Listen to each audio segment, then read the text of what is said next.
La mañana en el continente americano. Cuando atardece en Europa y cae la noche en Asia. Así despierta el continente americano y transcurre el día y la noche en el resto del mundo. La mañana.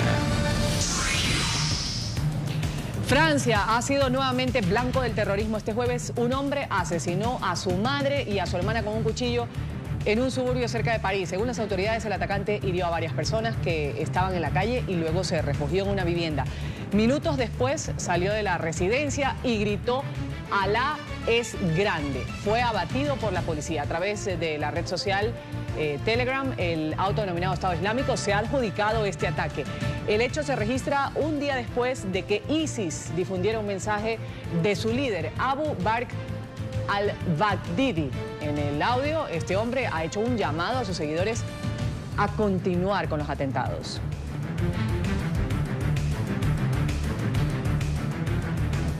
Buenos días, bienvenidos a la mañana de NTN 24. Ruth del Salto los saluda. Vamos a tener 2 horas de actualización internacional. Vamos a empezar en Estados Unidos, donde en la Universidad de Iowa, justamente, ahí vemos a amigos y a compañeros que han rendido un homenaje a Molly Tibbetts. Esta joven de 20 años que desapareció el pasado 18 de julio y que fue hallada sin vida esta semana. Ahí la vemos en pantalla. Esta es su fotografía. Con velas encendidas, ahí los asistentes a la ceremonia hicieron un minuto de silencio por la memoria de esta joven.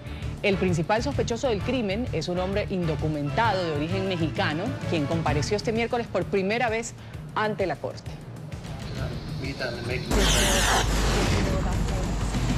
Y el presidente Donald Trump estaría considerando la posibilidad de indultar a su ex jefe de campaña, Paul Manafort. En una entrevista concedida a la cadena Fox News, el mandatario había hecho polémicas declaraciones sobre este suceso que ocurre a menos de 24 horas de que un jurado declarara culpable a Manafort de 8 de los 18 cargos por fraude que se le imputaban. Mencionó perdonar a Manafort y dijo que lo está considerando. Creo que se siente mal por Manafort. Fueron amigos, trabajaron juntos por mucho tiempo, por 100 días, y el presidente no sabía nada sobre todo el tema de los impuestos. Revelan estos videos de vigilancia de la masacre registrada en la escuela Marjory Stoneman Douglas de Parkland, en Florida.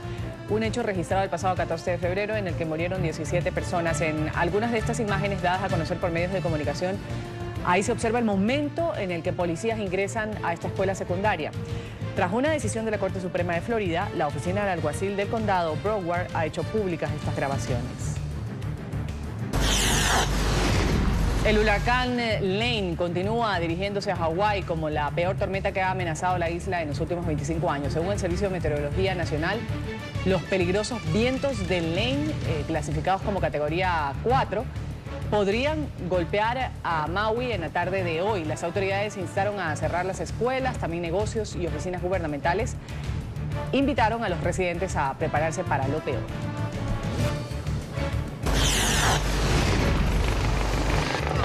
Nuestra cadena aliada en Colombia, Noticias RCN, ha conocido las imágenes de la incursión de 2 helicópteros venezolanos en el nororiente de Colombia.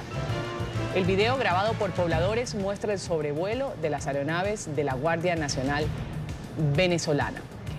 Según denuncia la comunidad, se registraron 2 incursiones, una el viernes y otra el domingo. La Cancillería de Venezuela calificó estas denuncias como un falso positivo de parte del gobierno colombiano. No me arrepiento de nada de lo que hice. El Senado de Argentina autorizó por unanimidad que la justicia realice registros en los domicilios de la expresidenta y senadora Cristina Fernández de Kirchner. La diligencia busca obtener pruebas en el caso en el que la exmandataria está acusada de integrar una supuesta red de sobornos. 67 senadores presentes, incluida la propia Fernández, votaron a favor de que el juez Claudio Bonadío pueda proceder a estos allanamientos. No me arrepiento de nada. El presidente Daniel Ortega acusó a la oposición en Nicaragua de intentar destruir la economía del país con las protestas en contra de su gobierno. El mandatario hizo esta denuncia durante su discurso por los 40 años del asalto al Palacio Nacional, que acabó con la dictadura de los Somoza. La represión y la violencia contra manifestantes antigubernamentales dejan más de 300 muertos en 4 meses. Quieren ver descuida Nicaragua. Piensan que de esa manera van ellos a tomar el poder. Y no se dan cuenta, el pueblo en estos días de terror ha descubierto cuánta maldad, cuánto veneno, cuánto terror. Tenemos que estar vigilantes y que no crean que porque somos amantes de la paz y queremos la paz, les vamos a permitir que nos sigan asesinando, que nos sigan torturando, que nos sigan agrediendo. Otro episodio en la guerra comercial entre Estados Unidos y China. Beijing ha respondido a Washington con nuevos aranceles del 25% por valor de 16.000 millones de dólares a bienes estadounidenses. Se trata de un contraataque tras la entrada en vigor de gravámenes por la misma cuantía en la Unión Americana. El gobierno chino ha criticado las medidas proteccionistas de Donald Trump y ha anunciado que volverá a presentar una queja formal ante la Organización Mundial del Comercio. Tensión política en Australia. El primer ministro Malcolm Turnbull puso su futuro en manos del Partido Liberal en un intento por solucionar la crisis de gobernabilidad generada por disputas internas que han paralizado la toma de decisiones. Turnbull ha invitado a los representantes liberales en el legislativo a una reunión extraordinaria este viernes con el objetivo de dirimir el liderazgo de la agrupación. El ex premier Tony Abbott es señalado por analistas como posible instigador de la actual crisis. El productor de música y presentador de televisión Simon Cowell fue honrado con una estrella en el Paseo de la Fama en Hollywood, en Los Ángeles. Personalidades y amigos como la modelo Heidi Klum, el cantante Kelly Clarkson han acudido para apoyar al juez y productor ejecutivo de America's Got Talent en esta ceremonia en Hollywood Boulevard.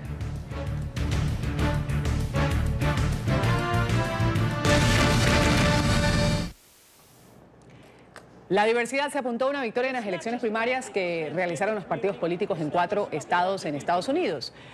Particularmente en Vermont, Christine Holquist ha sido la primera persona transgénero en ser elegida como candidata para aspirar a una gobernación del país.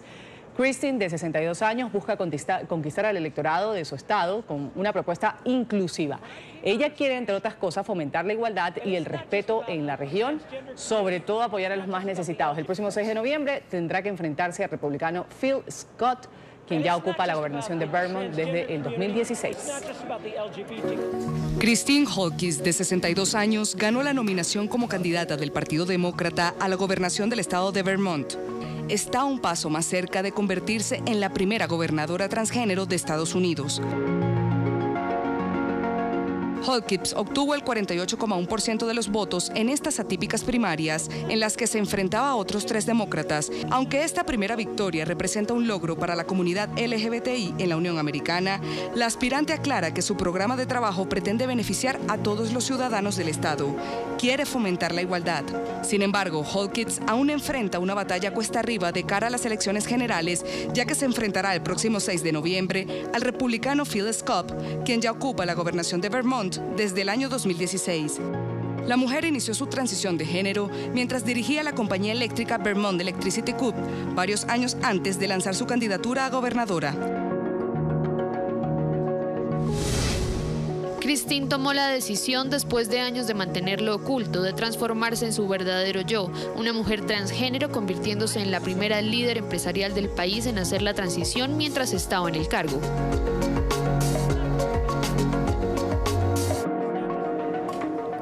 Tenemos aquí en la mañana de NTN 24 a la protagonista de la noticia, Christine Holquist. Ella es la primera persona transgénero, candidata demócrata a la gobernación por el estado de Vermont. Gracias por estar con nosotros. Bienvenida.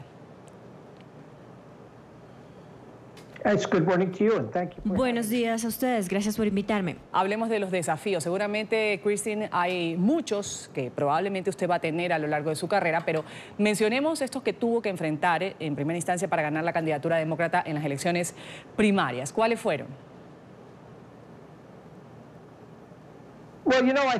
Bueno, creo que el reto más grande que tuvimos fue que empezamos en la competencia tarde. No teníamos mucho reconocimiento en el estado cuando comenzamos.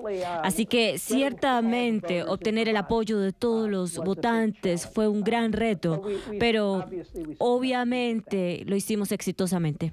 ¿Qué significa, Christine, su triunfo para las minorías, para la diversidad en este estado, en el de Vermont? Bueno, Vermont siempre ha sido un líder en derechos civiles. Tenemos leyes fuertes para las minorías y para las comunidades marginadas.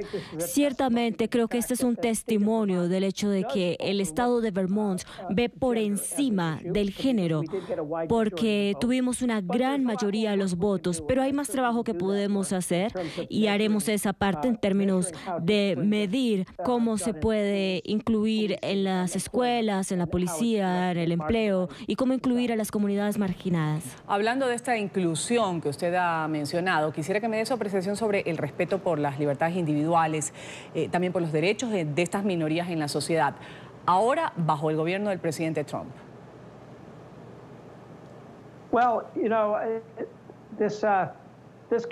Bueno, esta campaña tiene un significado nacional y yo seré el primer transgénero gobernador en la nación, pero ya había hecho historia al ser el primer transgénero candidato de un partido principal. Eso ha tenido un significado para la nación, porque ciertamente nuestro líder, Donald Trump, ha demostrado que él es completamente crítico de esto y que él ha estado golpeando a las comunidades marginadas. Así que creo que esto envía un mensaje a nivel nacional y realmente demuestra que Vermont es una gran esperanza para el resto de Estados Unidos. Y podría quizás el hecho de pertenecer a una minoría representar una amenaza a la candidatura de los demócratas y una eventual victoria, quizás también en las elecciones de noviembre. ¿Usted cómo ha visto, cómo ha sentido el apoyo recibido, no solo antes de las elecciones primarias, sino desde que inició este proceso de ser una persona trans? Bueno, yo creo que la gente de Vermont va a elegirme basados en mi programa, en mi plataforma para Vermont, en el desarrollo económico, en salud pública para todos, en salvar el cambio climático y en tener una educación pública de calidad. Eso es lo que va a hacer que me elijan. No creo que el hecho de ser parte de una comunidad marginada sea lo que lo logre. Claro, y ya no es... hablando de la comunidad marginada, pues vemos que hay muchas otras candidaturas en otros estados del país que podrían considerarse distintas o que de pronto hace algunos años no eran tan posibles. Por ejemplo, también está por primera vez que una mujer afroamericana ha ganado la candidatura para la gobernación en el estado de Georgia. ¿Lo consideran esto un avance? No consideré lo que otros estaban haciendo para nada. Creo que los demás tampoco lo han considerado. Veo lo que está ocurriendo hoy como una reacción nacional a lo que ocurrió en 2016. A muchos de nosotros no nos gusta la dirección que está tomando nuestro país, ni la dirección que está tomando nuestro estado de Vermont. Esa es la razón por la cual me estoy lanzando a esto. Pero al mismo tiempo, estamos viendo más mujeres y minorías lanzándose por todo el país a esta competencia como nunca antes. Bajo la administración Obama, estábamos continuando viendo más derechos y más participación en la economía por parte de comunidades marginadas, de grupos marginados. Pero bajo la administración actual, por supuesto, vemos que Donald Trump está afectando a las comunidades marginadas y ha comenzado con la comunidad transgénero y esa es la razón por la cual todos nos estamos lanzando. Por último, ¿qué mensaje le podría enviar a quienes apoyan su candidatura y a quienes aún no se deciden? Bueno, creo que cuando eliges a un líder, debes elegir a un líder que tenga una visión. Tengo una visión para Vermont sobre cómo podemos tener una mejor conexión en el estado, en todos los hogares, para que la gente de Vermont pueda estar conectada al Internet como las grandes ciudades. Yo tengo una visión hacia 10 años, 20 años. Eso es lo que todo líder debería hacer. Yo creo que eso es exactamente lo que debería pensar la gente que se lanza al poder. Reconozco la importancia y el significado de la historia en términos de lo que estamos haciendo, pero esa no es la razón por la cual la gente de Vermont me va a elegir. Me van a elegir por lo que yo voy a hacer por el Estado. Y le digo a las comunidades marginadas que cuando se lancen al poder, piensen de hecho en lo que van a hacer por el lugar, por el estado por el cual están compitiendo. Se trata de proveer esos servicios que son importantes para ellos, no para aplaudir tu identidad. Christine, gracias por haber estado con nosotros aquí en la mañana. Un gusto haberla tenido. Estábamos hablando con la primera persona transgénero candidata demócrata ganados las primarias para representar a este partido en la gobernación en el estado de Vermont. Gracias a Christine Holquist por haber estado con nosotros. Sí, gracias por invitarme.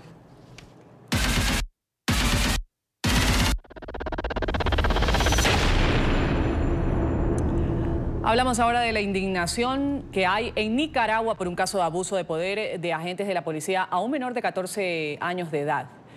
La madre de este adolescente ha denunciado que su hijo fue detenido y llevado a un calabozo donde fue maltratado, torturado psicológica y físicamente. Los agentes han marcado su brazo izquierdo con las iniciales del partido de gobierno, según cuenta la madre, porque sospecharon que este menor pertenecía a un grupo estudiantil opositor al presidente Ortega. La marca de la represión. 4 palabras que hoy son sinónimo de agresión, violación de derechos humanos y tortura. Frente Sandinista de Liberación Nacional.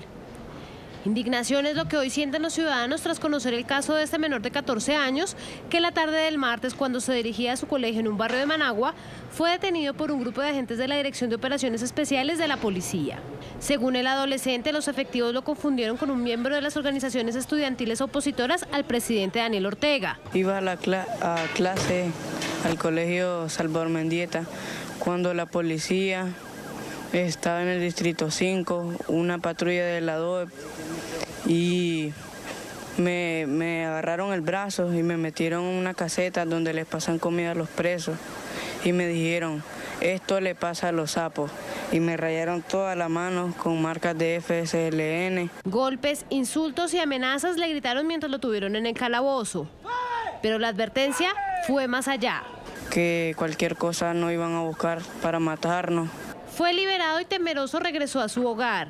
Pese a la advertencia, la madre del menor quiso sentar un precedente frente a las autoridades. Sin revelar sus identidades, madre e hijo acudieron este miércoles a la Comisión Permanente de Derechos Humanos para denunciar los hechos. Allí, el joven relató cómo le hicieron las marcas en su brazo izquierdo. Y había también uno con acento cubano. Y también la herida me la hicieron con una jeringa que tenía un líquido que me ardía mucho. Y me rayaron, también me limpiaron con limón y con vinagre. La comisión repudió las agresiones y recordó que Nicaragua está adscrito a todos los tratados de protección de los derechos de niños, niñas y adolescentes, por lo que es obligación del Estado protegerlos. El organismo además afirmó que seguirá el proceso de este caso e incluso los acompañó a la sede de la policía a formalizar la denuncia. No se conforma con apresarlos, no se conforman con torturarlos, sino que también vemos cómo están cometiendo estos actos de tortura. Estos actos de tortura que son inhumanos y degradantes. Durante los 4 meses de crisis política en el país, la Policía Nacional ha sido cómplice de los grupos paramilitares que han asesinado, secuestrado y torturado a cientos de ciudadanos que se han manifestado contra el régimen de Daniel Ortega. Según cifras de la Comisión Interamericana de Derechos Humanos, la represión contra los manifestantes deja hasta el momento 317 víctimas mortales, entre ellos 23 niños y adolescentes. 4 días después de la implementación de la reconversión monetaria ordenada por el presidente Nicolás Maduro, los venezolanos dicen sentirse más pobres que antes. El valor real del nuevo bolívar no les alcanza para cubrir las 3 comidas diarias. Muchos se muestran deprimidos y hasta enfermos. ¿Qué come hoy? ¿Qué ha comido hoy? No, un pan con guarapo en la mañana. 5 ceros fueron restados a la moneda nacional. De Bolívar fuerte pasó a Bolívar soberano. Para la mayoría de los venezolanos la medida no mejora la grave crisis económica que atraviesa el país. La locura absoluta. El señor Antonio tiene 70 años, aún trabaja como vendedor y además es pensionado. Pero su situación es crítica y el nuevo Bolívar en nada la mejoró. Antes la pensión no cobraba la pensión y le duraba para uno vivir durante todo el mes, comer durante todo el mes. Ahora la pensión solamente alcanza para 6 huevos nada más. Un café pequeño vale 1 millón de bolívares, el café pequeño. Entonces tengo que dar un billete de 10. Y en los bancos solamente están dando 10 bolívares nada más. Nunca pensó tener una vejez como la que hoy vive. Yo pensé que tampoco iba a trabajar en esta época. Yo pensé que iba a quedarme en la casa leyendo libros y eso, pero que ahora... ¿Y por qué está trabajando? Bueno, porque no hay para dónde comer. Uno pasa hasta 3, 5 y 6 días a la semana sin poder comer pollo, ni carne, ni pescado menos. A su juicio, la reconversión, así como el resto de las medidas que ha tomado el gobierno de Nicolás Maduro, solo lo han hecho más pobre y hasta sentirse deprimido. Deprimido, triste, con taquicardia, uno sale a la calle con la boca seca, casi con angustia, desesperación. Y en medio de esta escasez, de esta crisis económica que atraviesan los venezolanos, el presidente Maduro ha advertido que quien se atreva a cambiar los precios de la canasta familiar, que fueron ya regulados, van a ser encarcelados. Además, el presidente ha reconocido que con un salario mínimo no se puede comprar ni 100 gramos de queso. Oliver Fernández, desde la capital venezolana, tiene el reporte. Oliver, un buen día para ti.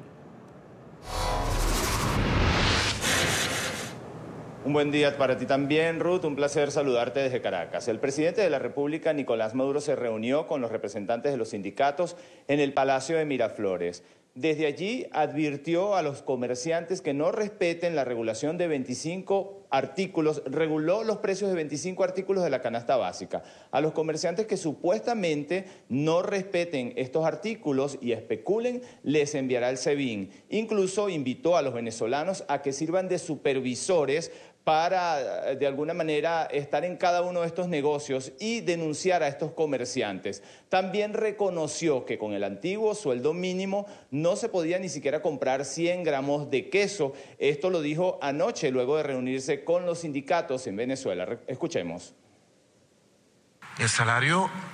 Con un salario mínimo no se podía comprar ni 100 gramos de queso. ¿O miento? ¿Cómo se defendía el pueblo? Con los CLAP, con los bonos de carnet de la patria y estirando en la calle por gramitos el salario y el cestatique. Llegamos a un punto donde ya se agotó totalmente el modelo de guerra económica y había que dar un paso adelante en un programa de recuperación que signifique retomar el rumbo de la revolución económica productiva del socialismo venezolano, retomar el rumbo. Hemos acordado 25 precios. En la cesta fundamental son los primeros precios, vamos al plan 50 y vamos más allá. Esos precios el pueblo tiene que hacerlos respetar, la clase obrera tiene que salir como fiscales a las calles a hacerlos respetar. Y ustedes me dicen, ¿quién viola los acuerdos para mandar el SEBIN y meterlo preso, compadre? Ruth, expertos en materia económica han criticado esta decisión del gobierno de Nicolás Maduro. Han dicho que las economías no se decretan y lo que no explicó precisamente el presidente Nicolás Maduro es cómo va a ser para reactivar el aparato productivo del país. Es la información que nosotros podemos aportar a esta hora desde Caracas. Volvemos contigo a la mañana de NTN 24. Oliver, gracias por ese reporte desde Venezuela. Vamos ahora a México, donde la reforma educativa va a ser sustituida por un plan que involucre a los maestros y a padres de familia. Así lo ha dicho en reiteradas ocasiones el mandatario electo Andrés Manuel López Obrador. Organizaciones ciudadanas, en cambio, le están pidiendo al presidente entrante mayor claridad sobre dicho planteamiento. Julio Sánchez tiene la información a esta hora desde México. Julio. Gracias, muy buenos días. Así es, en 5 años aproximadamente fue lo que tardó entre que se aprobó la reforma educativa y estaba en proceso de implementación. Apenas hace unos días inició el ciclo escolar en nuestro país y con él el nuevo modelo educativo. Pero parece que eso quedará en el pasado, y es que la nueva administración encabezada por el presidente electo Andrés Manuel López Obrador ha prometido que esta reforma educativa será cancelada. Sin embargo, ahora surgen voces de la sociedad civil que piden a este gobierno que tomará posesión el próximo 1 de diciembre a que aclare en qué consiste su nueva propuesta, su nueva idea de llevar la política educativa. En 2013 el gobierno celebró a todo lo alto la aprobación de una reforma educativa, la más grande, la más importante, decían. Hoy, 5 años después y con la llegada de un nuevo gobierno, el futuro de esta legislación es incierto. Que Andrés Manuel nos diga claramente a qué se refiere con cancelar la reforma. El gobierno de Andrés Manuel no puede caer en lo que tanto ha criticado, quedarse en el diseño y no pensar en la implementación. Cambiar la ley incluso parece el paso fácil. Cambiar la realidad, las prácticas, ahí es donde está el reto. De cara a esta nueva discusión nacional sobre la educación, surge la voz de las organizaciones ciudadanas que exigen dejar de politizar algo tan importante como es el futuro de un país. Cualquier pacto que se haga pensando en los niños con este fin, lo vestirá de gloria a él y su gobierno y a su propia historia. Pero cualquier pacto que sea entre adultos con un fin superior al del interés de la niñez y juventud, entonces lo vestirá también de una manera catastrófica. Solo la idea de pensar en que el control de la educación vuelva a manos de los sindicatos genera preocupación. Pensar en nuevos cambios debe empezar por revisar lo que ya se ha avanzado, para no volver a cometer los mismos errores. La implementación inoportuna, y parte de eso es el orden, ¿no? El orden sí importa. Entonces vimos, ¿no? Evaluaron y después formaron a los maestros, cuando debe ser al revés. Pusieron un nuevo modelo educativo que ya se están implementando y después van a reformar la formación inicial. En este tema también habrá foros de consulta organizados por el próximo gobierno, y en este contexto las organizaciones piden poner en el centro del debate el interés de los niños y niñas, que en este tema han sido los grandes olvidados. Larga fue la espera para que pudiera México tener una reforma educativa, pero puede ser muy corto el tiempo para que ésta sufra modificaciones. Y es que una vez instalado el Congreso el próximo 1 de septiembre, ya podrían iniciarse los cambios en materia educativa. Así es como lo ha adelantado ya el próximo presidente Andrés Manuel López Obrador. Es la información que tenemos esta mañana desde Ciudad de México. Regresamos con ustedes a nuestro Centro Internacional de Noticias. Lo que no es justo es que no haya democracia, no se aplique la democracia. Al final, el pueblo es el que manda. En Bolivia, estas declaraciones, veíamos ahí en pantalla al cantante Fer del grupo Maná, hablando sobre un poco el pronunciamiento de los ciudadanos en cuanto a la reelección del presidente Evo Morales. Hay agrupaciones musicales que están diciendo que esto no puede ser, rechazan estas declaraciones que ha dado el mexicano. El tema enseguida lo desarrolla en La Paz. Paola Cuentas. Buen día, amigos de NTN 24. Las manifestaciones políticas también plasmadas en otros ámbitos, en este caso artístico, musical específicamente. En primera instancia, un grupo boliviano, Los Carcas, en la celebración del récord establecido por el presidente Evo Morales con más años como mandatario boliviano, haciendo referencia precisamente al proceso que es liderizado por el jefe de Estado indígena. Pero también la presencia de un grupo internacional, Maná, quien ha presentado un concierto e hizo referencia al referéndum del 21 de febrero que le dijo no a la repostulación. Todo el tiempo hemos esperado y en cada presidente que se cambiaba pensamos que íbamos a cambiar. Hasta el tiempo en que Dios nos regaló y nos faltó un dirigente, nos faltó un presidente y él se llamaba Evo Morales Ayla. Entiendo por qué lo de Bolivia dijo dijo no. Bolivia dijo no. Ante estas posiciones, las reacciones no se dejaron esperar en ambos sectores políticos. Van a recibir pues un castigo por parte de la población. Por ejemplo, nosotros como activistas vamos a pedir que no vaya la gente a los conciertos de los Carcas, porque nos han desagraviado, han hablado mal de ese 51% que ha votado por el no. En ese sentido, como activistas, vamos a hacer una campaña para que la gente no asista a ningún concierto que realicen los Carcas. La oposición trajo al grupo Maná a Santa Cruz y La Paz, expresaron libremente lo que sienten por el 21F, expresaron catalogando de dictadura al país. ¿Quién hizo una crítica a ese grupo pagado por la oposición en el país? Nadie. Pero eso no es todo. La consigna Bolivia dijo no es empleada por las plataformas ciudadanas y organizaciones políticas que defienden el resultado del referéndum del 21 de febrero. Esto ha sido empleado por una agrupación musical y ha convertido la frase en apoyo al presidente Morales. Bolivia dijo no, te vayas, Evo. Bolivia dijo no, te vayas, Evo. Quieren deslegitimizar el Bolivia dijo no, y por eso están realizando ese tipo de cumbias que más que todo son cumbias estúpidas para nosotros, porque ellos han sido derrotados, no pueden adueñarse del Bolivia dijo no, porque el Bolivia dijo no es ese 51% que le ha dicho no en las urnas al presidente Evo Morales. Las expresiones culturales, folclóricas, los procesos revolucionarios se construyen de esa manera. Eso es la expresión democrática. Así siempre se han construido los procesos revolucionarios. Así se va estableciendo el panorama en suelo boliviano rumbo a las elecciones presidenciales de este 2019. Con la información retorno al Centro Internacional de Noticias. Buen día. Buen día también para Paola en La Paz. Aquí damos paso a los anuncios comerciales. Cuando retornemos, una grave denuncia. El Comité Nacional Demócrata alertó al FBI sobre un intento de pirateo ruso en su base de datos de votantes.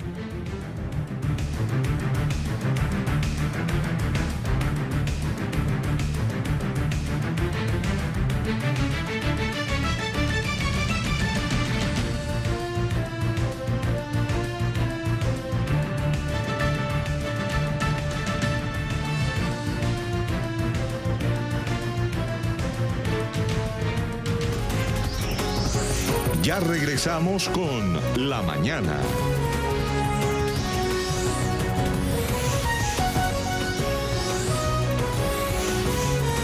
Continuamos con La Mañana. Continuamos con el programa. Una persona ha resultado herida durante una balacera en el noreste de Miami. Durante varias horas la policía coordinó la zona donde se registró este tiroteo para hallar evidencia del caso. ¿Qué pasó? Al parecer un hombre habría disparado 13 veces. Los hechos siguen siendo materia de investigación.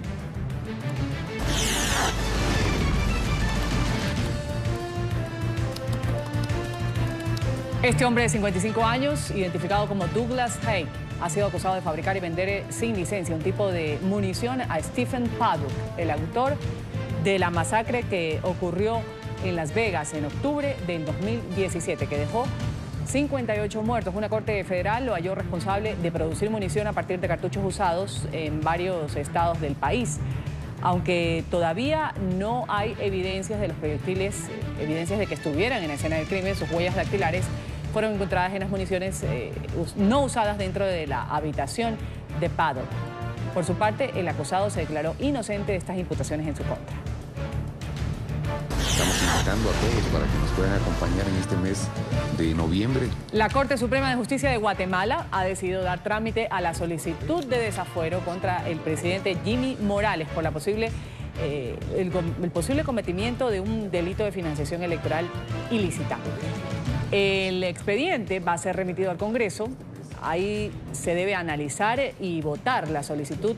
De acuerdo con una investigación, Morales, en su calidad de secretario general del Partido Frente de Convergencia Nacional, recibió en el año 2015 contribuciones de forma irregular y no las registró en los libros contables de la organización política. Pueden acompañar en este mes. La justicia de Ecuador ha postergado la audiencia para analizar las medidas cautelares que van a frenar la decisión del gobierno de exigir pasaporte a los ciudadanos venezolanos que quieran ingresar al país. El tribunal aplazó la sesión para el próximo viernes. Entre tanto, decenas de migrantes venezolanos continúan su trayecto por las carreteras ecuatorianas para intentar llegar a Perú. Y el actor estadounidense Kevin Spacey es investigado en Los Ángeles, California, por un nuevo caso de presunta agresión sexual. Según el diario Los Angeles Times, la supuesta agresión tuvo lugar en octubre del 2016 en Malibú.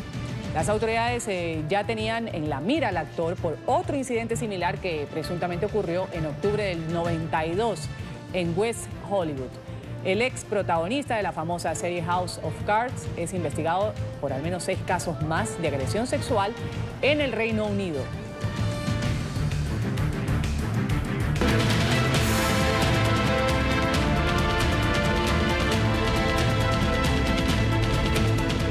El gobierno ruso ha calificado de desconcertantes las nuevas acusaciones sobre la presunta participación de los servicios de inteligencia del Kremlin en la campaña de desinformación a través de redes sociales. Según Facebook, los hackers habrían tratado de influir en poblaciones no solo en Estados Unidos, sino también en América Latina, Reino Unido y Oriente Medio. Facebook denuncia nuevas campañas de desinformación provenientes de Irán y Rusia. Hoy eliminamos varias páginas, grupos y cuentas de comportamiento coordinado y no auténtico en Facebook e Instagram. Parte de esta actividad se originó en Irán y otra en Rusia.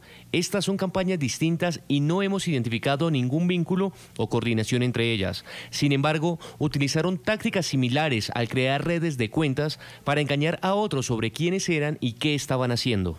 La compañía informó que desactivó 652 cuentas de su red social e Instagram que intentaban difundir noticias falsas para influir en la población de Estados Unidos, América Latina, Reino Unido y Oriente Medio. Es un desafío constante porque los responsables son personas determinadas y bien financiadas. Constantemente tenemos que mejorar, constantemente, para ir un paso adelante. El Kremlin rechazó las acusaciones que también sugieren que su servicio de inteligencia estaría involucrado. No entendemos qué tiene que ver la inteligencia rusa con esto, de dónde sacó Facebook la información, en qué se basan sus decisiones y cómo tiene esto alguna relación con nosotros. Según Moscú, se trata de señalamientos infundados, al igual que los relacionados con su presunta injerencia en las elecciones presidenciales de 2016. Están tratando de superarse unos a otros con sus declaraciones que parecen copias unas de otras. No hay soporte para esto. No entendemos en qué están basadas. Las nuevas denuncias de Facebook se produjeron justo después de que el gigante tecnológico Microsoft alertara sobre un intento de hackeo proveniente de Rusia para robar información del Senado de Estados Unidos. El Comité Nacional Demócrata alertó al FBI sobre un intento de pirateo ruso de su base de datos de votantes, esto de cara a las elecciones legislativas del 6 de noviembre.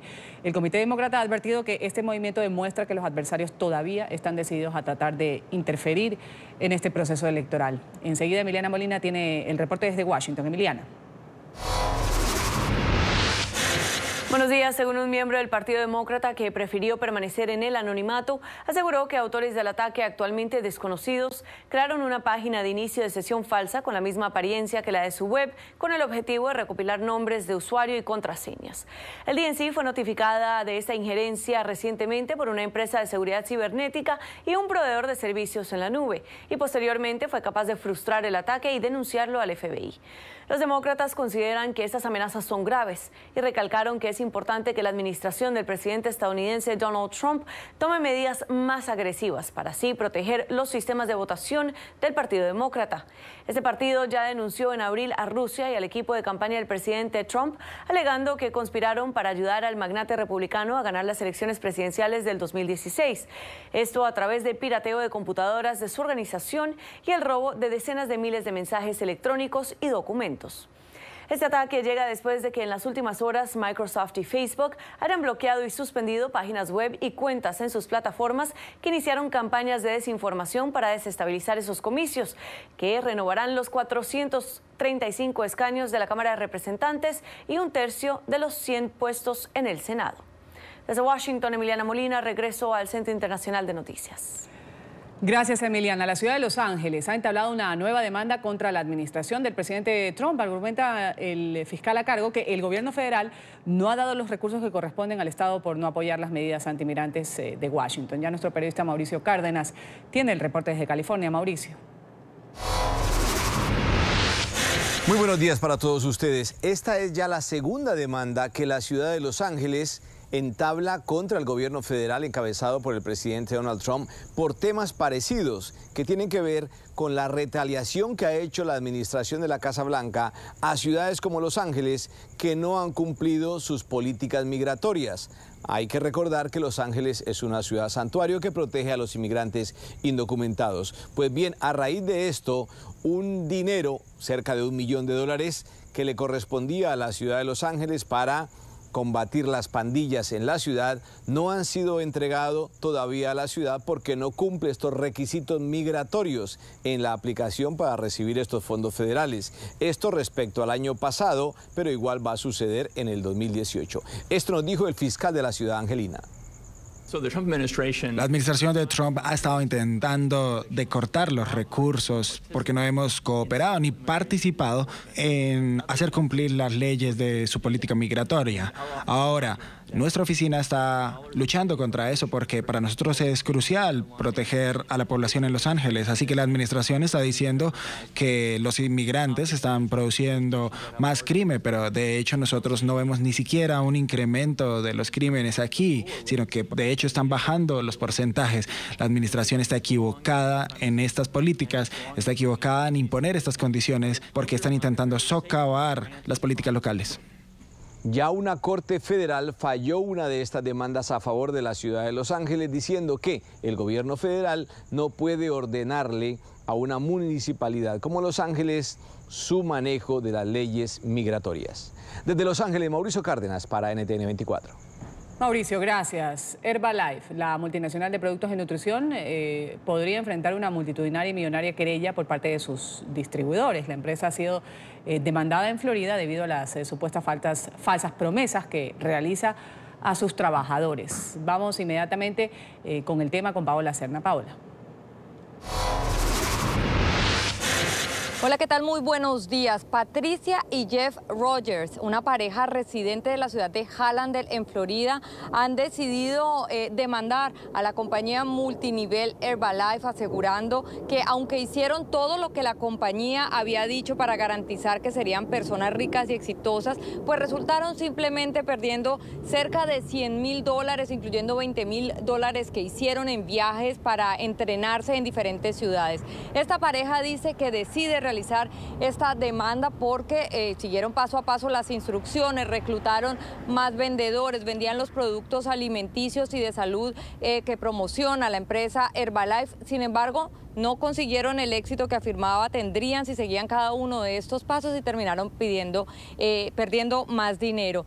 A esta demanda pudieran sumarse otras 100,000 demandas más en contra de esta compañía Herbalife, que ascenderían a más de $1,000 millones.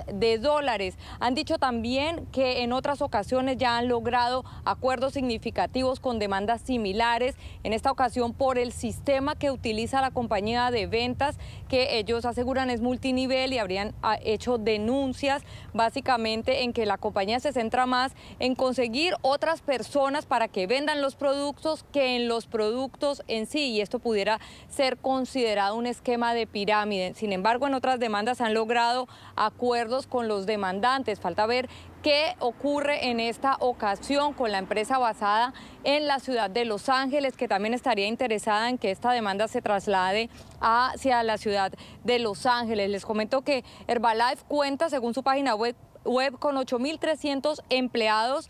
También tienen 2.3 millones de distribuidores a nivel mundial. La juez Marcia Cook del Distrito Sur de la Florida, donde ha sido interpuesta la demanda, ha dicho que si no se hace un acuerdo antes del mes de septiembre del próximo año, pues se iría a juicio con esta demanda que ha interpuesto la pareja de Hallandale en contra de la compañía Herbalife, porque presuntamente no, aunque hicieron todos los pasos para asegurar el éxito, no fue así y terminaron perdiendo cerca de $100,000. Esta es la información que se genera desde Miami. Soy Paola Serna. Continúen con más desde nuestros estudios centrales. Muy buenos días. Buen día, Paola. Las autoridades del estado de Nueva York han citado a Michael Cohen, el exabogado de Donald Trump, para obtener un poco de información sobre la fundación que lleva el nombre del mandatario. Esto sucede en el marco de la investigación que se sigue en su contra. Cohen se declaró culpable de 8 cargos federales, alegando que actuó siempre bajo las órdenes del presidente Trump cuando este era candidato presidencial. Violeta Bastardo tiene el reporte hasta ahora. Violeta.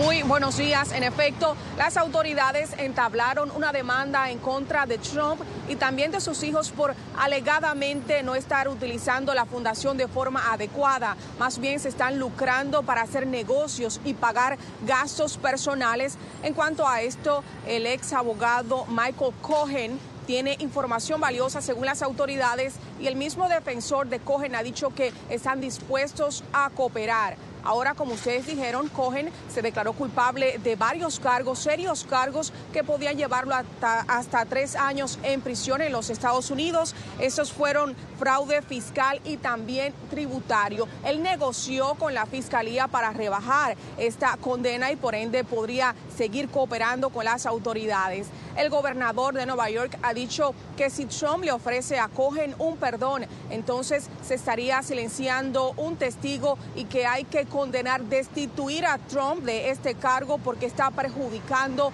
la ley. También es importante recalcar que le sigue lloviendo sobre mojado a Cohen y es que la comisión que preside los taxis amarillos de Nueva York le está pidiendo que devuelva 10 taxis, 10 medallones porque no pueden hacer negocios por política con un delincuente o una persona que haya sido encontrado culpable por las autoridades. Le dieron aproximadamente un plazo de 2 semanas para entregar o transferir estos medallones que aparentemente él adquirió en el 1990. También otro dato interesante que en el día de ayer se abrió una página de GoFundMe para recaudar fondos y ayudar a los gastos que está teniendo Cohen en la corte.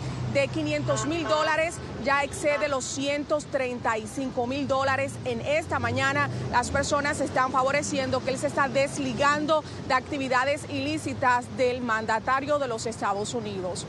Con esta información desde Nueva York, Violeta Bastardo, regreso con ustedes. Gracias a Violeta por ese reporte desde Nueva York. De nuevo a un corte comercial. Enseguida vamos a hablar con el abogado de la expresidenta argentina, Cristina Fernández de Kirchner. Recordemos que el Senado ayer aprobó el allanamiento de sus casas o sus propiedades como parte de la investigación en una red de sobornos.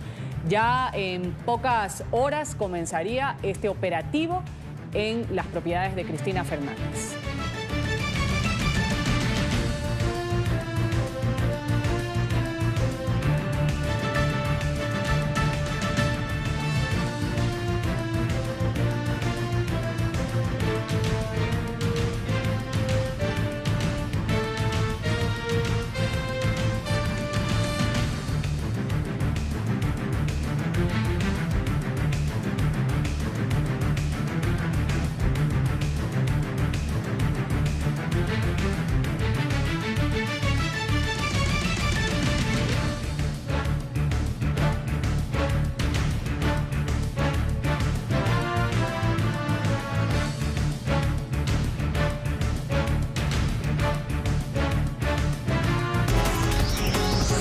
Ya regresamos con La Mañana.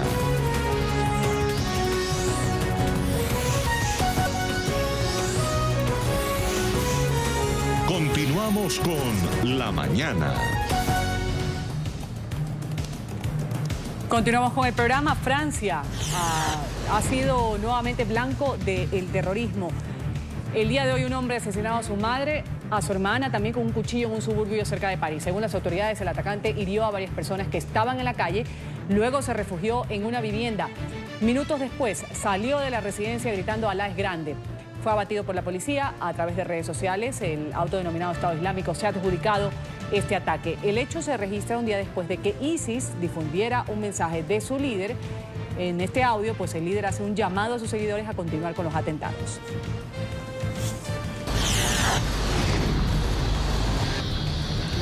En la Universidad de Iowa, en Estados Unidos, amigos y compañeros han rendido un homenaje a Molly Tibbetts, la joven de 20 años que desapareció el pasado 18 de julio, que fue hallada sin vida esta semana. Con velas encendidas, ahí los asistentes a la ceremonia hicieron un minuto de silencio por la memoria de la joven. El principal sospechoso del crimen es un hombre indocumentado mexicano, quien compareció ya este miércoles por primera vez ante la corte. Later on I knew. El presidente de Estados Unidos, Donald Trump, estaría considerando la posibilidad de indultar a su ex jefe de campaña, Paul Manafort. En una entrevista concedida a la cadena Fox News, el mandatario ha hecho estas polémicas declaraciones. El suceso ocurre a menos de 24 horas de que un jurado declarara culpable a Manafort de 8 de los 18 cargos de fraude que le imputaban. Mencionó perdonar a Manafort y dijo que lo está considerando. Creo que se siente mal por Manafort. Fueron amigos, trabajaron juntos por mucho tiempo, por 100 días, y el presidente no sabía nada sobre todo el tema de los impuestos.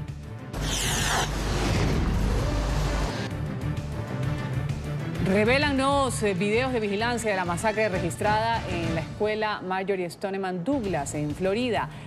El hecho fue registrado el 14 de febrero. Ahí murieron 17 personas. En algunas imágenes dadas a conocer por medios de comunicación, se observa el momento en el que policías ingresan a la secundaria. Tras una decisión de la Corte Suprema de Florida, la oficina del alguacil del condado, Broward, hizo públicas estas filmaciones.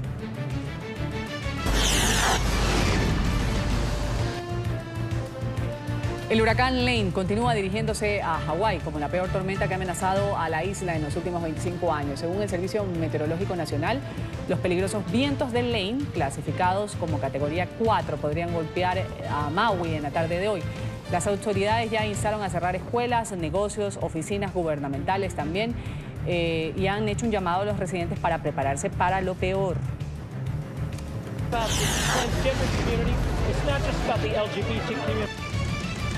La diversidad se apuntó a una victoria en las elecciones primarias que realizaron los partidos políticos en 4 estados de Estados Unidos, particularmente en Vermont. Christine Hallquist ha sido la primera persona transgénero en ser elegida como candidata para aspirar a una gobernación del país. El próximo 6 de noviembre va a enfrentarse al republicano Phil Scott, quien ya ocupa la gobernación de Vermont. Estuvo aquí en la mañana de NTN 24, aseguró que los votos que va a recibir serán por sus propuestas y no por el hecho de pertenecer a una minoría. Yo creo que la gente de Vermont va a elegirme basados en mi programa, en mi plataforma para Vermont, en el desarrollo económico, en salud pública para todos, en salvar el cambio climático y en tener una educación pública de calidad. Eso es lo que va a hacer que me elijan. No creo que el hecho de ser parte de una comunidad marginada sea lo que lo logre.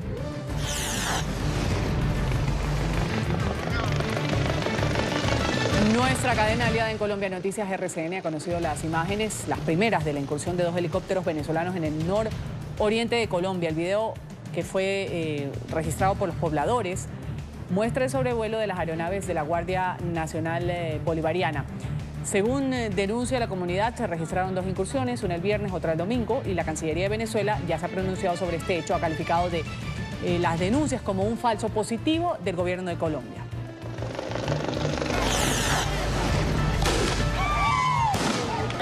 El presidente Daniel Ortega ha acusado a la oposición en Nicaragua de intentar destruir la economía del país con sus protestas. El mandatario ha hecho la denuncia en un discurso por los 40 años del asalto al Palacio Nacional que acabó con la dictadura de los Somoza. La represión y la violencia contra manifestantes antigubernamentales dejan hasta el momento 300 muertos en 4 meses. Quieren ver destruida Nicaragua. Piensan que de esa manera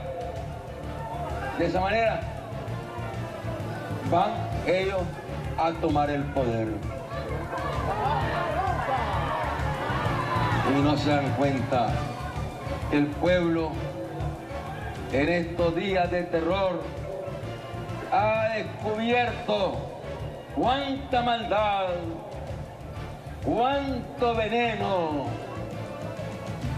cuánto terror.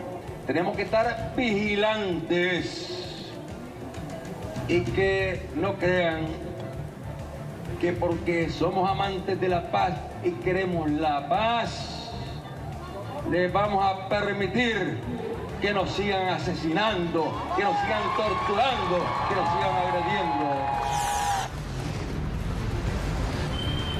Otro episodio en la guerra comercial entre Estados Unidos y China. Beijing ha respondido a Washington con nuevos aranceles del 25% por valor de $16.000 millones de dólares a los bienes estadounidenses. Se trata de un contraataque tras la entrada en vigor de gravámenes por la misma cuantía en la Unión Americana. El gobierno chino ha criticado las medidas proteccionistas del presidente Trump.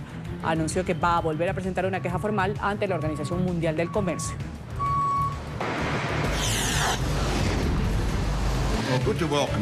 Hay tensión política en Australia. El primer ministro Malcolm Turnbull ha puesto su futuro en manos del Partido Liberal en un intento por solucionar la crisis de gobernabilidad generada por disputas internas que han paralizado la toma de decisiones. Turnbull invitó a los representantes liberales en el legislativo a una reunión extraordinaria este viernes con el objetivo de dirimir este liderazgo de la agrupación.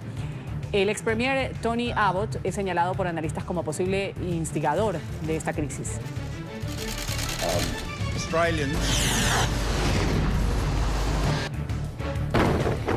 El tifón Soulik ha golpeado la isla de Jeonju en Corea del Sur. Una persona desaparecida, varias viviendas dañadas. Este ha sido el saldo del fenómeno hasta el momento. La tormenta causó fuertes vientos, un apagón en cerca de 6.000 viviendas. Las autoridades han instado a prestar atención especial a la seguridad de los grupos vulnerables, además de prepararse para iniciar las operaciones de recuperación.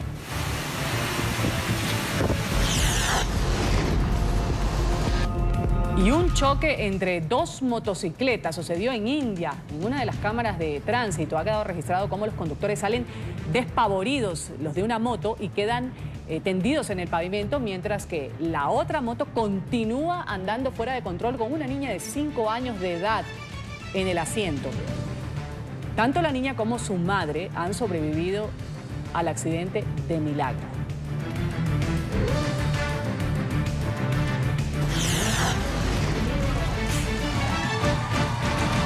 El productor musical y presentador de televisión, Simon Cowell, ha recibido una estrella en el Paseo de la Fama de Hollywood, en Los Ángeles. Personalidades y amigos como la modelo Heidi Klum, también la cantante Kelly Clarkson, acudieron para apoyar al productor ejecutivo de America's Got Talent en la ceremonia en Hollywood Boulevard.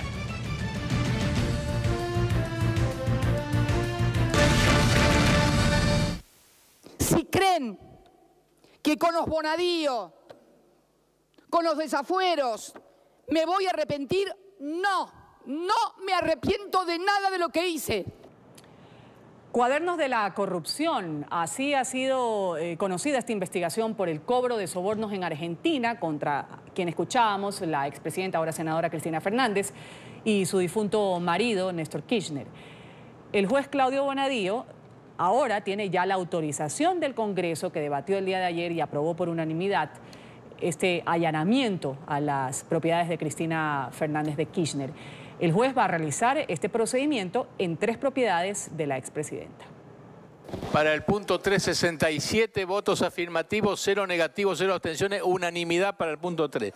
Aprobada. Tras un debate que se extendió por casi 7 horas, el Senado argentino aprobó por unanimidad el allanamiento a las propiedades de la expresidenta y senadora Cristina Fernández de Kirchner. Los 67 legisladores que se encontraban en el recinto decidieron dar luz verde a la petición presentada por el juez Claudio Bonadío para adelantar el registro de 3 residencias de la expresidenta, su apartamento de Buenos Aires y sus casas de las localidades patagónicas en el Calafate y Río Gallegos. La solicitud de allanamiento se da en el marco de la causa de los cuadernos de las coimas, escándalo de corrupción en el que estaría involucrada la exmandataria, acusada de liderar una red de sobornos para conceder contratos de obras públicas. Fernández, que también participó en el acalorado debate, se desvinculó del caso y aseguró que no lamenta ninguna decisión tomada en su gobierno. Esta es la primera vez que se va a allanar la vivienda de senadores. La exmandataria, que votó a favor del allanamiento, cuestionó el gobierno del presidente Mauricio Macri y aseguró ser víctima de persecución. Y a los que creen además que yo soy un obstáculo, yo no soy el problema de este gobierno. El principal problema que tiene este gobierno son ustedes mismos y sus políticas espantosas. Espantosas sus políticas, no soy yo. Hay una manipulación descarada,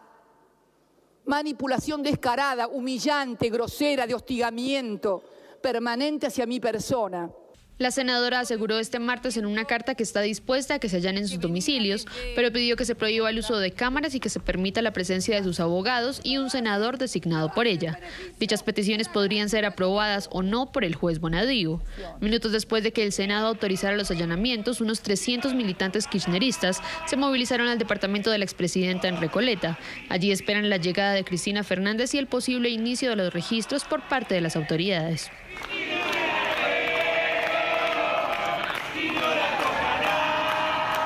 A esta hora en Argentina nos acompaña Gregorio Dalbón. Él es abogado de la expresidenta y actual senadora argentina Cristina Fernández. Gracias por dedicarnos estos minutos, abogado. Bienvenido a la mañana. No, por favor. Con la notificación oficial que lleva la firma de la vicepresidenta Gabriela Michetti, ya está habilitado el juez para emitir estas órdenes de allanamiento en el marco de la causa por los llamados cuadernos de la corrupción. Ya el día de hoy, en pocos minutos, o es cuestión de horas, también van a ingresar a realizar este operativo. ¿Cómo lo tomó su clienta? Ayer la veíamos ahí en el Senado bastante confiada, un poquito indignada también. ¿Cómo lo tomó Cristina Fernández la aprobación para que puedan realizar el día de hoy estos allanamientos a sus propiedades? Bueno, de dos cuestiones principales. Esto de cuadernos de la corrupción no sería el título, sino que son fotocopias. Recuerden que se incendiaron, los perdieron el juez y el fiscal. Por otro lado, la senadora lo tomó como una cuestión de persecución y de mediatización y humillación, porque los allanamientos, tanto en la Argentina como en cualquier lugar del mundo, deben sorprender a la persona que va a ser allanada. Y esto se está hablando hace un mes y medio de que van a allanarla. Así que van a ser allanamientos abstractos. Quizá puede ser importante para el gobierno de Macri, que está en un precolapso económico, casi diría por un colapso, y esto entretiene a las personas. Mientras tanto, bueno, vemos jubilados que duermen en la calle y vemos que realmente la Argentina está en su peor momento económico. Lo que ve ella es eso, es el lamentable estado de un país que realmente el neoliberalismo y digamos, la poca inclusión de los que menos tienen nos ha llevado a tener un país que cobramos el salario en pesos y pagamos las tarifas en dólares. Lo que más le preocupa a la expresidenta es la gente, es la que generalmente siempre está a su lado. Ahora, estamos aquí en la mañana de NTN 24 dialogando con Gregorio Dalbón, abogado de la expresidenta Cristina Fernández de Kirchner. Nos ha dedicado, como decimos, estos minutos. Usted se está dirigiendo a uno de los sitios donde va a realizarse estos allanamientos. Se habla de esta ruta, abogado, de esta ruta del dinero, de las coimas que investigan las autoridades. Dicen, lo ha dicho el juez Bonadío, que superan los 200 millones de dólares. Tenía puntos fijos de recaudación, según la denuncia, pero también de destino. Su defendida ya en reiteradas ocasiones ha negado que por sus propiedades hayan pasado estas bolsas de dinero con miles de dólares, como lo han afirmado la parte acusadora, y que todo es parte de una persecución. De hecho, usted allí ha dicho estos allanamientos abstractos en un gobierno que ahora pues no pasa... avisando es como tocar el timbre para ir a robar, ¿no? Exacto. Un paralelismo medio cómico, ¿no? Porque justo eso le iba a decir. No tiene demasiado sentido. ¿Con qué se van a encontrar las autoridades en las propiedades de la mandataria? Y seguramente con los recuerdos de ella, de sus dos presidencias, con algunos obsequios de otros presidentes, con un departamento agradable y cálido. No tiene mucho más para encontrarse. Es el lugar donde ella vive cuando está en la Argentina y sobre todo cuando está en Buenos Aires, porque ella tiene 3 domicilios que van a ser allanados. Yo voy a ocuparme del domicilio de Buenos Aires, que es donde prácticamente está concentrada la prensa argentina, para, bueno, seguir tal como en algún momento dijo algún periodista del diario La Nación, Carlos Pagni, si no tienen pan, tendrán circo. Estábamos dentro de un circo mediático que tiene la ayuda del Poder Judicial a través del brazo armado del Poder Judicial, que es Claudio Bonadío, que no es el juez natural de la causa. Hay muchos vicios realmente. Y además, la senadora dio muestras acabadas de su inocencia, cuando en realidad nadie tiene que demostrar que es inocente, sino que en todos los lugares del mundo el principio de inocencia va de suyo. El que tiene que destruir el principio de inocencia es la Fiscalía o el juez. Y hasta ahora todavía estamos en una instrucción que no ha podido destruir ningún principio de inocencia. Así que Cristina Fernández de Kirchner es inocente en todas las causas, inclusive en la de las fotocopias arrepentido Centeno. ¿Qué dice su clienta de las personas que ya han sido detenidas por este caso, de los empresarios y de todas las personas que están en las investigaciones? No tiene mayor problema. Que tuvieron relación con el gobierno del presidente Kirchner y también de la mandataria. ¿Qué opinión le merece? Que lo que dice de los empresarios que tienen relación, que el primo hermano de Macri, Mauricio Macri, el presidente, dice que está bien, ella es la que primero pidió una auditoría de la obra pública desde la ley de ética pública en 1999 hasta la fecha, para que se pueda organizar todo y ver si realmente hubieron sobreprecios durante su gobierno. Pero lo más importante es que el papá de Mauricio Macri, Franco Macri y Mauricio Macri, fueron directores de empresas que se han enriquecido ilícitamente con causas que tenían que ver con la obra pública. Entonces es como que la expresidenta está un poco enojada en ese sentido, que se investiguen a todos, porque seguramente esto va a traer, como siempre, cuando fueron por la ruta del dinero acá, se encontraron con Panama Papers. Y el que tenía la plata afuera era Mauricio Macri, el actual presidente, el que nos está arruinando a todos económicamente. Abogado, vamos a agradecerle estos minutos en la mañana de NTN 24. Gregorio Dalbón, abogado de la expresidenta y actual senadora de Argentina, Cristina Fernández, en minutos previos a que se realicen estos allanamientos que fueron aprobados el día de ayer en el Congreso argentino. Gracias y un buen día para usted. Otro para usted, hasta luego.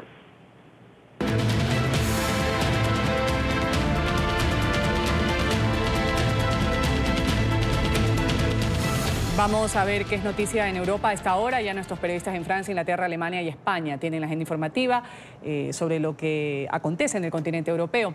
En Francia, ahí 2 personas han muerto, lo decíamos, otra resultó herida tras ser atacada por un hombre con un cuchillo.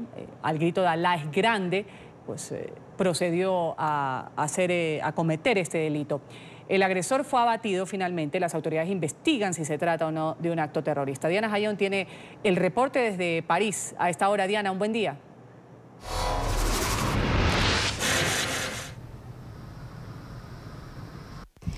Compañeros y amables televidentes, reciban un cordial saludo desde París. En la pequeña localidad de Trappes, aproximadamente 45 minutos al sur de la capital francesa, tenía lugar este nuevo ataque. Eran las 10:35 de la mañana, hora local de París. Nos recuerda un poco el atentado que meses atrás tuvo lugar en el distrito donde se encuentra la Ópera de París, en el corazón justamente de la capital. El día de hoy, este hombre, valiéndose de un cuchillo, acabó con la vida de 2 personas y dejó a otra gravemente herida. Según las autoridades, han dado a conocer recientemente que las 2 personas con las cuales se habría ensañado y habría acabado con su vida se trata ni más ni menos que de su propia madre y su hermana. El ministro del Interior ha llegado justamente hasta el lugar donde ocurrió este ataque y aunque fue adjudicado por el propio autodenominado Estado Islámico a través de un breve comunicado, el ministro del Interior ha asegurado que privilegia la hipótesis de una grave enfermedad mental. Hoy tenemos a alguien con un problema psiquiátrico que parece ser de importancia, que ha sido fichado o conocido por hechos de apología al terrorismo. Entonces, más bien, diríamos, es un desequilibrio mental más que alguien que haya estado comprometido o recibiendo órdenes o consignas de una organización terrorista como Daesh en particular. Entonces, hoy la calificación de los hechos debe ser analizada, investigada por el fiscal de Versailles. Por ahora, el procurador, el señor Moulin, no ha calificado los hechos como terrorismo. Las investigaciones continúan y debe ser investigado su teléfono, su apartamento, para poder ver la naturaleza del conflicto que podría existir en el seno de la familia y lo que revelen estos documentos. La investigación comienza para intentar establecer qué tipo de vínculo o comunicación tenía este sujeto con el grupo terrorista Estado Islámico. De la información, compañeros, que registramos a esta hora desde París, continúen ustedes con más en la mañana de NTN 24. Diana, gracias por ese reporte. Alrededor de 200 inmigrantes subsaharianos han saltado en las últimas horas la valla que separa España de Marruecos. Han herido a 7 guardias civiles. En menos de un mes ya han cruzado España por la zona de Ceuta de manera violenta más de 800 personas. Ante esto, la Asociación de Guardias Civiles pide apoyo al gobierno central. Ya Marcelo Moncayo tiene el reporte desde España. Marcelo.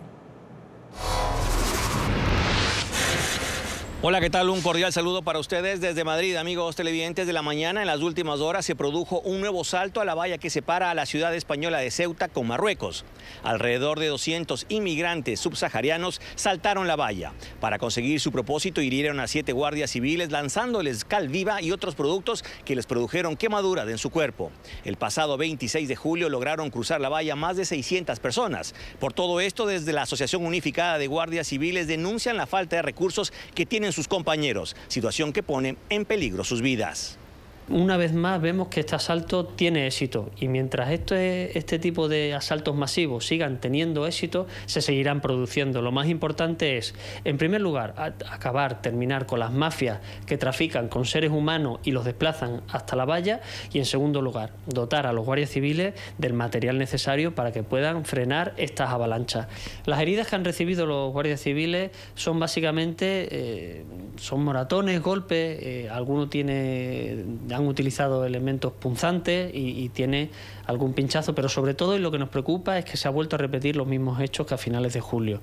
Han utilizado cal viva, ácido sulfúrico, es decir, elementos tóxicos que han arrojado directamente contra los guardias civiles, produciéndoles quemaduras en la espalda, en los brazos, en la cara, y algunos con molestias en la visión también, fruto de estos agentes químicos que utilizan.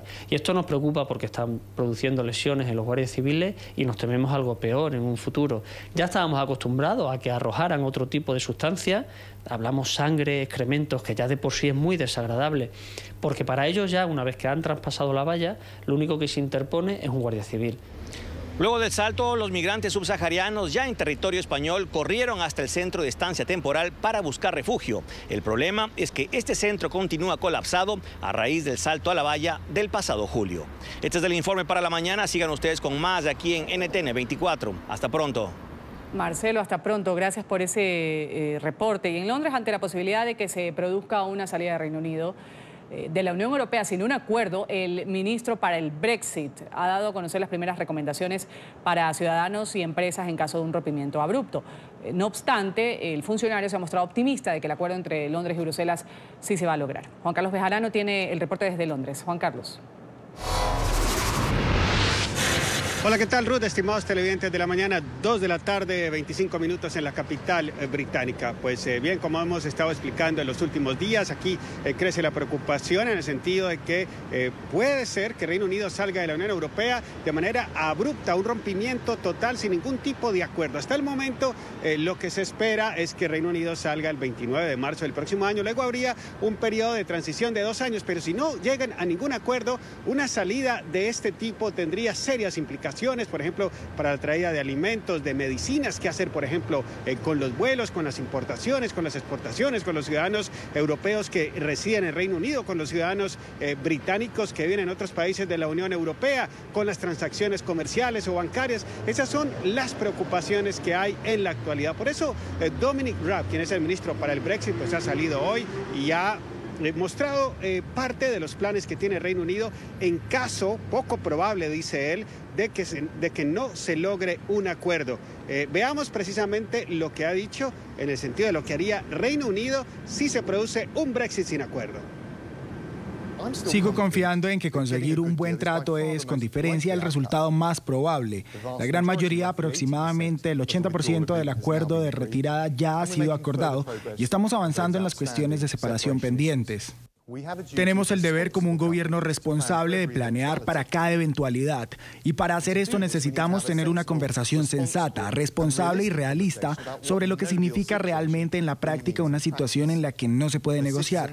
Para los ciudadanos, para las empresas, para los organismos del sector público, para las ONG. Y también tenemos que dar algunos pasos ahora para que podamos evitar y mitigar los riesgos que surgen. Ahora, en un escenario en el que no hay trato, el Reino Unido no participará en la red regulatoria europea que apoya este proceso, pero no queremos retrasos ni interrupciones en el suministro de la Unión Europea. Por lo tanto, proponemos que se acepten las pruebas y aprobaciones de seguridad de los medicamentos existentes si han sido llevadas a cabo por un organismo regulador de un Estado miembro. Bueno, todo indica que el principal obstáculo para un acuerdo entre Londres y Bruselas sigue siendo Irlanda, la provincia de Irlanda del Norte y la República de Irlanda, donde tendría que haber, en cierta manera, controles fronterizos, y eso no le gusta a los irlandeses y, por supuesto, los de la República presionan para que no haya este tipo de controles aduaneros. Vamos a ver qué sucede. Uno no sabe si realmente se está hablando completamente en serio o si es un juego de ajedrez en el cual el uno mueve unas fichas, es decir, Londres para presionar a la Unión Europea, y la Unión Europea hace otra jugada, no acepta y también presiona. Pero lo cierto es que un rompimiento sin un acuerdo para las dos partes sería muy complicado y costoso, porque Reino Unido, entre otras cosas, para salir de la Unión Europea, ha ofrecido hasta el momento 40.000 millones de euros. ¿Qué tal que se produzca este rompimiento sin ningún tipo de acuerdo? Habría, sin duda alguna, posibles demandas de la Unión Europea a Reino Unido. Despedimos Londres, regresamos a los estudios de la mañana. Adelante. Gracias a Juan Carlos desde Londres. Este año Alemania es la sede de la feria de juegos de video y entretenimiento, este entretenimiento interactivo, la más grande del mundo. Se trata de Gamescom, que cuenta con más de 1.000 expositores, más de 500.000 de visitantes. Juliana González, de nuestra cadena asociada Deutsche Welle, nos tiene la información. Hola Ruth, muy buenos días para ti y para todos los televidentes de la mañana. En efecto, esta semana se celebra la feria de videojuegos y juegos de consola más importante del mundo, llamada Gamescom, que reúne a todas estas visitantes y a la gente más importante del sector. Y es que esta feria es uno de los pilares de la economía actual. Si vemos y comparamos las cifras, mientras que la economía mundial crece a un 2%, esta industria llega a crecer incluso al 8%. Estamos hablando de millones de seguidores y un mercado potencial para las grandes marcas. De hecho, en un país como Alemania ya existen varios equipos que juegan de manera profesional en el tema de los eSports o los deportes electrónicos, que son aquellos videojuegos con jugadores profesionales que compiten en diferentes ligas. De hecho, hay un elemento curioso, y es que existe también la Liga Latinoamericana, que va a tener sede en Santiago de Chile, y los países latinoamericanos también están presentes en esta feria. Estamos hablando que tanto Europa como América Latina aportan juntas más de 45 millones de seguidores alrededor del mundo, y del total de los 188 millones de jugadores y de seguidores alrededor de esto. Y una de las tendencias más claras en esta feria del 2018 son todos aquellos juegos de varios jugadores, de los llamados multiplayers. Así que veremos una industria en crecimiento en la que países como Alemania intentarán obtener un mayor rédito de los títulos que salen en las publicaciones de estos importantes videojuegos que en el momento están dominados por países como Estados Unidos, Corea y Japón. Desde Berlín, soy Juliana González de la cadena Deutsche Welle.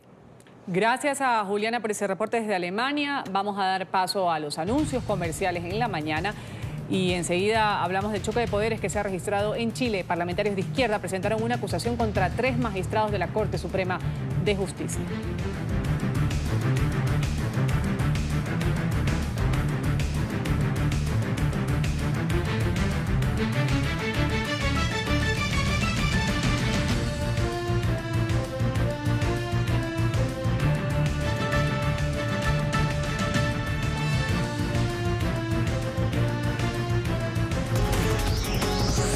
Ya regresamos con La Mañana.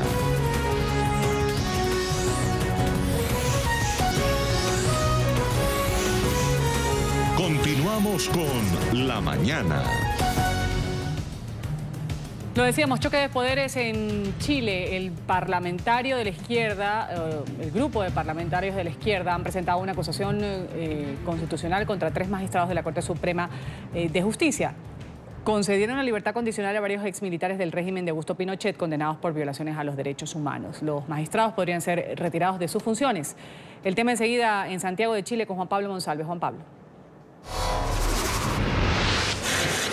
Hola, ¿qué tal, televidentes del programa La Mañana de NTN 24? Pues sin duda este enfrentamiento que está viviendo el Parlamento con la Corte Suprema pues ha generado muchísima preocupación en Chile, también en el Ejecutivo. Vale la pena recordar que en los últimos 15 días al menos 8 personas que hicieron parte del régimen militar de Augusto Pinochet y que fueron condenados por delitos como tortura, violación y secuestro pues lograron obtener este beneficio carcelario y pues tendrán que continuar pagando sus penas, la mayoría de ellos en sus casas. De ahí pues que las distintas organizaciones de derechos humanos hayan cuestionado esta decisión y fue a través de esta denuncia hecha por los familiares de las víctimas del régimen militar que un grupo de parlamentarios decidió presentar esta acusación constitucional contra al menos 3 magistrados de la Corte Suprema de Chile. Vamos a revisar las declaraciones del diputado del Partido Socialista, Jaime Naranjo.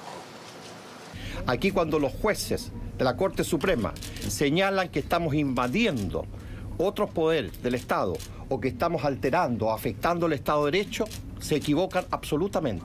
Porque lo único que estamos haciendo, como lo ha dicho muy bien la diputada Carmen G., es acusar a unos jueces que ignoraron o cometieron omisión o deliberadamente desconocieron los tratados internacionales que, de acuerdo a las modificaciones constitucionales, deben ser considerados en la legislación chilena.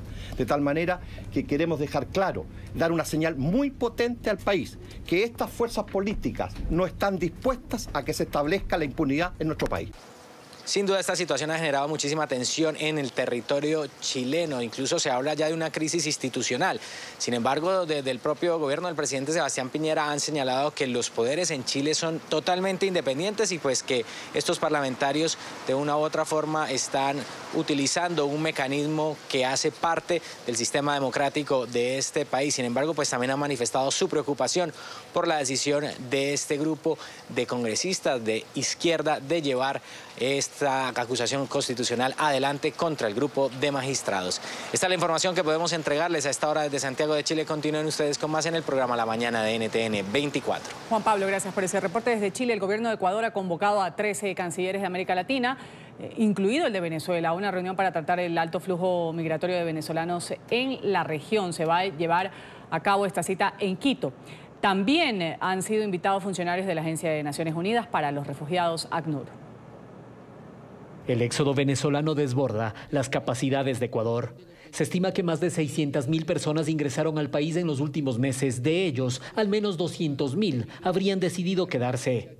Mas son miles los que cada día ingresan al país. Por eso se convoca una reunión urgente de los gobiernos de la región. Buscar y discutir distintos temas que atañen a la migración masiva de los venezolanos. Temas de control migratorio, de flujo de personas. Y es que pese a la exigencia de pasaporte, la migración continúa. En las carreteras, cientos, miles de venezolanos, familias enteras, deciden ingresar al Ecuador de forma irregular, ya que para ellos volver a Venezuela no es una opción. Por necesidad y para brindarle mejor calidad de vida a mis hijos, porque el sueldo de Venezuela no alcanza para sostener a mi familia. Creo que aquí más de uno está caminando más que todo por mi sueño y por mi futuro. Así, pese a los riesgos, caminan o piden ayuda para continuar su viaje. En el trayecto no falta solidaridad de quienes les dan alimento. U otros que los transportan, así sea unos kilómetros, sorteando los controles policiales. Sí, hay que darles una ayuda. Somos seres humanos y de pronto esto nos puede pasar a quien sea. Realmente lo que pasa en Venezuela es muy doloroso. Por todo esto, las asociaciones de venezolanos en Ecuador le piden al gobierno que levante esta medida que dicen no solamente es discriminatoria, sino que aumenta los riesgos para sus compatriotas. Que se está alimentando el coyoterismo, el tráfico y la trata de personas. Están cobrando por el paso de la hormiga $150 para poder pasar. Mas el gobierno defiende esta medida que dice busca permitir una identificación real y segura de los migrantes, aunque el canciller no fue claro si se deportará o no a quienes intentan ingresar al Ecuador de forma irregular. Se aplicará lo que dispone la ley de movilidad humana. Estas personas, no, esas personas pueden regularizarse si siguen los pasos adecuados. Si no los siguen, por supuesto, la ley tiene otros parámetros. No quiero anticipar criterios. Así entonces ofrecen un proceso de regularización y para eso ya se ha exigido al gobierno venezolano y sus embajadas ayuda urgente. La necesidad de que se proporcione documentos en regla, pasaportes a sus ciudadanos. Pero para ellos eso no es suficiente, ya que esta crisis humanitaria es solamente una consecuencia de un desastre mayor. Así piden a la comunidad internacional, no los dejen solos. Ejercer presión internacional para que de una vez por todas el gobierno venezolano tome cartas en el asunto. Los gobiernos ya deben hacer algo por esta situación. No es justo. ¿Qué es lo que está pasando? Nosotros sabemos muy bien. Y es por una sola persona que la gente está muriendo de hambre. Mas el gobierno ecuatoriano insiste en su posición que la solución a la crisis venezolana es un tema interno. Desde Quito, Jean Paul Bardellini, NTN 24. Regresamos después de esta pausa con los deportes. Vamos a hablar de los resultados de la más reciente jornada de la Copa Sudamericana.